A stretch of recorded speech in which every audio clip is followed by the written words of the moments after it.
అప్పుల బాధలు వెంటాడుతున్నాయా? అయితే 6 JVR వారి జాతిరత్నాలు ధరించండి. నమస్తే, వెల్కమ్ టు మనం టీవీ.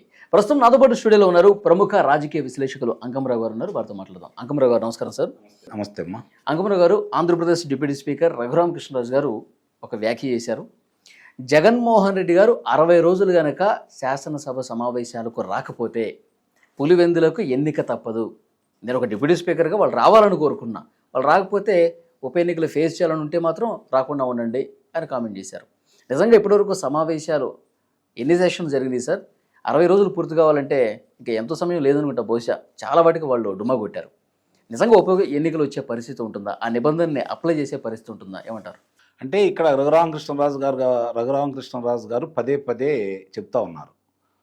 సహజంగానే అక్కడ రఘురామకృష్ణరాజు గారు, అయ్యన్న పాత్రుడు గారు, ఎదురుగా చంద్రబాబు నాయుడు గారు, పవన్ కళ్యాణ్ గారు, లోకేష్ బాబు గారు, వీళ్ళందరూ అక్కడ కూర్చొని ఒకే నుంచి అనిత, వీళ్ళందరూ అక్కడ ఉండగా వచ్చి వాళ్ళని చూస్తూ మాట్లాడేంత ధైర్యం జగన్మోహన్ రెడ్డికి ఉందని అయితే నేనైతే భావించట్లా.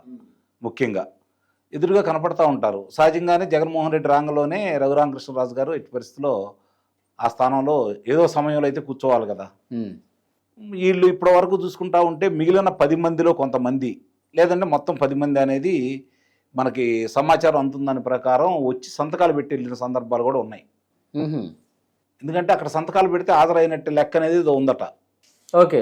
కానీ జగన్మోహన్ రెడ్డి మొట్టమొదటి రోజు ప్రమాణ స్వీకారం చేయడానికి వచ్చాడు.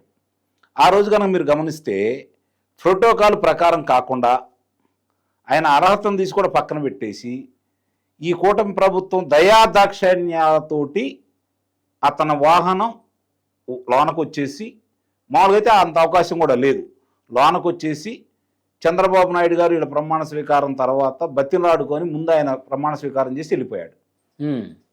ఇప్పుడు మీరు ప్రత్యర్థులు, ఈ కూటమి అనేది ఆ కూటమికి వాళ్ళకి ప్రత్యర్థులు, మీరు ఓడిపోయారు. అంతకుముందు అధికారంలో ఉన్నారు, ఇప్పుడు మీరు ఓడిపోయారు. నిన్నటిదాకా వాళ్ళ మీద పోరాడారు, వాళ్ళ మీద విమర్శించారు.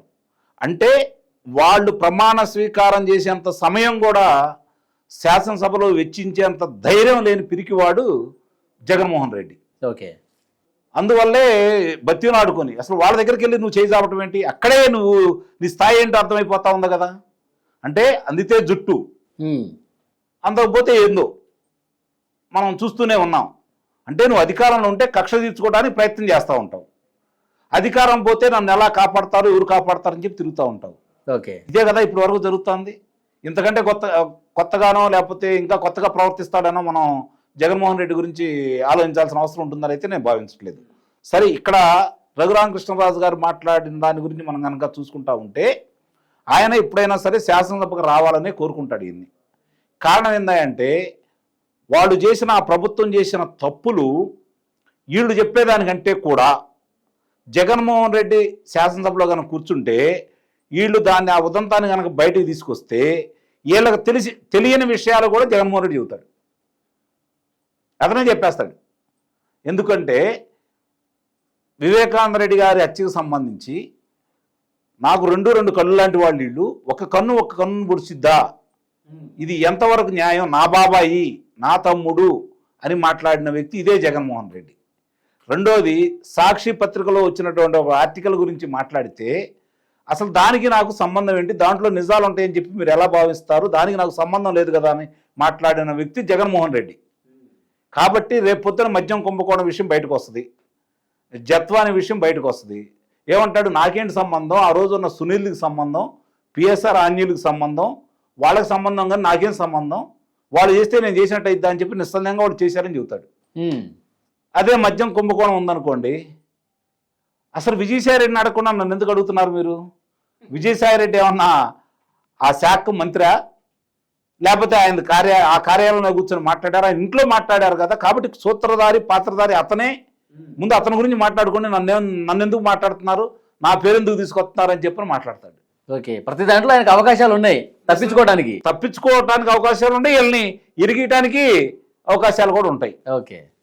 ఇంత మనం మాట్లాడుకున్నంత వివరంగా చెప్పలేడు కదా. ఆవేశం వచ్చిద్ది, ఆందోళన వచ్చిద్ది, ఆక్రోషం వచ్చిద్ది, ఆవేదన వచ్చిద్ది, వీటన్నిటి కలగలిపి మాటలు తడబడతా ఉంటాయి. కాబట్టి అక్కడే దొరికిపోతూ ఉంటాడు. వీళ్ళ ఉద్దేశం కూడా అది. నాకు తెలిసి వీళ్ళు ఎరేస్తున్నారు, రెచ్చగొడుతున్నారు. ఎందుకంటే అతను ఎలివేషన్ ఇచ్చారు కదా ఇప్పుడు దాకా. ఇటలీ ఉక్కు మహిళ అనుకున్నటువంటి ఇటలీ రాణిని ఎదురెడ్డి నిలబడ్డ వ్యక్తి మా జగన్మోహన్ రెడ్డి పులివెందలకి ఇటలీకి జరుగుతున్నటువంటి యుద్ధం అని చెప్పని, కడప పౌరుషానికి ఇటలీకి జరుగుతున్నటువంటి యుద్ధం అని చెప్పని మాట్లాడి ఎదిరించి పోరాడి గెలిచిన వాడు మా నాయకుడు అని చెప్పి ఇప్పుడు దాకా వాళ్ళు చెప్పుకుంటుంది. మడమ తిప్పడు మాట తప్పడు అనేది కదా వాళ్ళు ఇస్తున్నటువంటి నినాదం. దాన్ని దృష్టిలో పెట్టుకొని రఘురామకృష్ణరాజు గారు కూడా మామూలుగానే రయ్యా నువ్వు వచ్చి నీ సమర్థతను నిరూపించుకో అని చెప్పని, నువ్వు ఆ శాసనసభలో ఉంటేనే కదా నేను ఈ సభాపతిగా ఉన్నందుకు నాకు కూడా తృప్తిగా ఉండేది. సరే, ఇప్పుడు ఈ 60 రోజుల నిబంధన కన్నా ఆయన భయపడే అవకాశం ఉందా? సరే, దాన్ని ఎట్లాగైనా సరే తప్పించుకోవడానికి ఒక రోజున వచ్చి వెళ్దాం ఇలాంటి ఆలోచన చేసి ఉండదు. నిస్సందేహంగా వస్తాడు. వస్తాడా? ఆ రోజు గవర్నర్ గారి ప్రసంగానికి వచ్చి అందరిని తీసుకుని వెళ్ళిన సందర్భం చూశాం కదా. పూర్తిగా వినకుండా ప్రతిపక్ష హోదా కావాలని ప్రతిపక్ష నాయకుడిగా అతను ఎన్నుకో అవకాశం ఇవ్వండి చెప్పని, అది ఇవ్వనందుకు నిరసనగా వెళ్ళిపోయారు కదా. అది అడుక్కుంటే వచ్చేదా? ప్రజలు ఇస్తే వచ్చేది. ప్రజలు ఇచ్చారనుకో మీరు అడుక్కునే అవకాశం ఉండదు కదా. ప్రజలు ఇవ్వనప్పుడు మీరు ఎందుకు అడుక్కోవాలి? ప్రజలు స్పష్టమైన తీర్పు ఇచ్చారు, దానికి గౌరవించాల్సిన బాధ్యత మీదే కదా.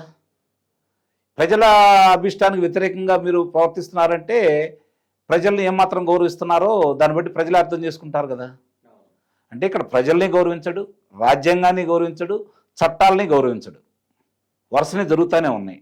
అయినా సరే వ్యవస్థల్లో ఉన్నటువంటి లోపాలని, వ్యవస్థ నిర్వీర్యంగా ఉన్నటువంటి కొన్ని వ్యవస్థలను చూస్తున్నాం. వాటి నిర్వాహకం వల్ల అతని మనుగడ ఇలా సాగుతుందని అయితే నేను నిస్సందేహంగా చెప్పగలను. ఓకే, సరే, ఇప్పుడు ప్రజలు ఏమనుకుంటుండొచ్చు? ఆయన ప్రతిపక్ష హోదా లేకపోయినా సరే ఒక పాత్ర అయితే ఇచ్చారు ప్రజలు, 11 స్థానాలు ఇచ్చారు. సరే, నీవు పోరాటం చేయి, ప్రజా సమస్యలు ఏమన్నా ఉంటే వాటి గురించి ప్రస్తావించు అసెంబ్లీలో కదా. నీ నియోజకవర్గం గురించైనా, రాష్ట్ర ప్రభుత్వ పనితీరు గురించైనా నీకేదైనా అసంతృప్తి ఉంటే మాట్లాడు.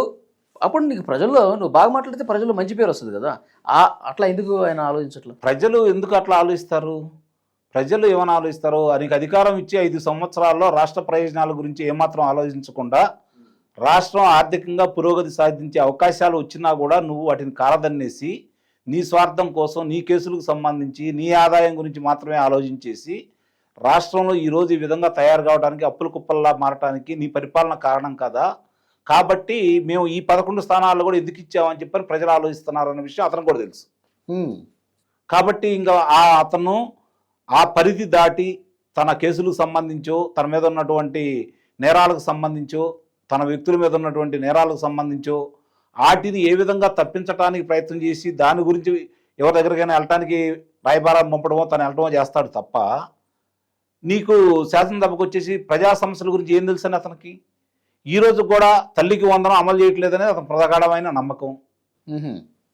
రైతులకు ఇస్తా ఉన్నటువంటి 20 ఏళ్ళు ఇవ్వలేదనేది అతను ప్రగాఢమైన నమ్మకం. మహిళలకి ఉచితంగా బస్సు ప్రయాణం ఏర్పాటు చేయలేదనేది అతను ప్రగాఢమైన నమ్మకం.